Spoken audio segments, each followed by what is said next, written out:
This is a special edition of CBS 11 News at 6. Coronavirus, your money, and more. Good evening, everyone. Doug Dunbar. Thank you so much for joining us for our special edition of CBS 11 News at 6 tonight, from my home to yours. Tonight, we are going to take some time and attack your personal finance questions as they relate to this coronavirus pandemic. So in the last 2 months, we know we have seen people's financial lives turned upside down. Millions are unemployed now. Many have seen their income significantly reduced. Account balances in IRAs and 401ks have fallen. And we are getting questions on everything from paying the bills to credit card debt to the status of those stimulus checks. So during the next half hour, we're going to hone in and get answers to those questions for you, along with some expert financial advice on maybe the best ways to move forward through these economic hardships.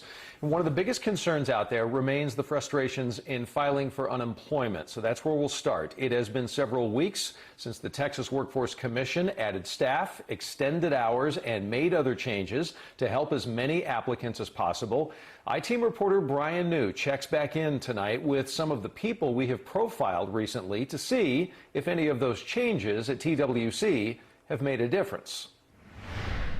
It all seemed to happen so quickly. One day, life was normal. The next, tens of thousands of Texans were out of a job. When they did the COVID pandemic shutdown, I literally lost all my revenue, all my income in one day. 3 weeks ago, we introduced you to these 5 Texans. All had lost their job due to the coronavirus pandemic.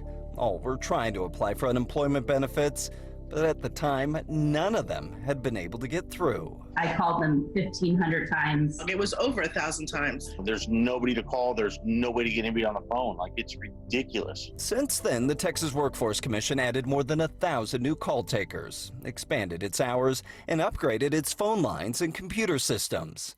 For some, it all seemed to help. Yesterday, I actually got a phone call from a person. I just feel like it just takes the weight off of me, and everything's going to be okay.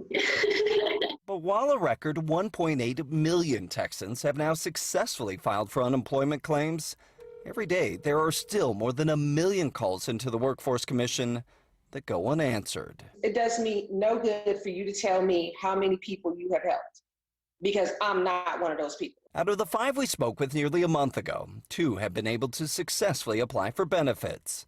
For the other 3, patience is running thin. It's crushing. It's, it's hours upon hours wasted. I just kind of feel like I've thrown all my information out to the wind there. There's no feedback. So I send stuff in, I email, I checked in, but there's no return response. Danette Wicker went online the day her business was shut down to apply for benefits.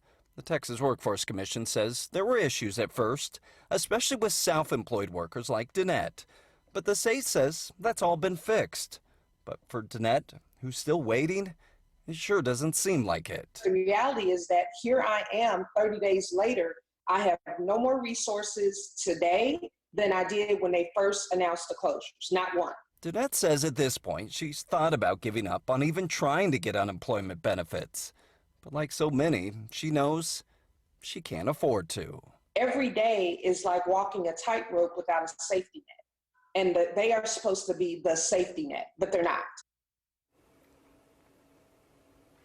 It's our Brian New reporting. And for many of these very same workers who have struggled to get the unemployment benefits, and in some cases they haven't got them, as you see, there is a new dilemma. As more businesses are set to reopen now, the general rule is that employees who choose not to return to a job where they are going to be opening up, they will not be eligible for unemployment benefits. But today, in an interview with our I-Team, Texas Workforce Commission Director Ed Cerna said that the state will not automatically cut people off if they feel unsafe going back to a job.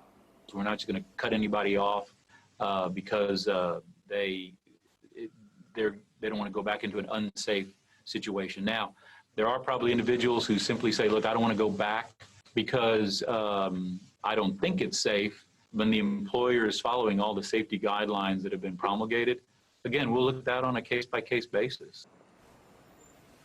If you'd like more details on this issue and others regarding TWC, you can watch Brian New's entire interview with the TWC director. We have that posted right now for you. It's on our website at cbsdfw.com. And for those people with reduced or even no income right now, paying the bills becomes a struggle without question, an impossibility in some cases. Tonight, we sit down with financial advisor Jim LeCamp, and we'll begin with this question. For anyone who simply cannot pay all of their bills right now, is there any kind of logic to prioritizing certain bills over others? It's a great question. The first thing people need to know is what bills they need to pay. Obviously, you want your lights to be on, you want your water to be on, and you really want to pay your credit card bills if you can.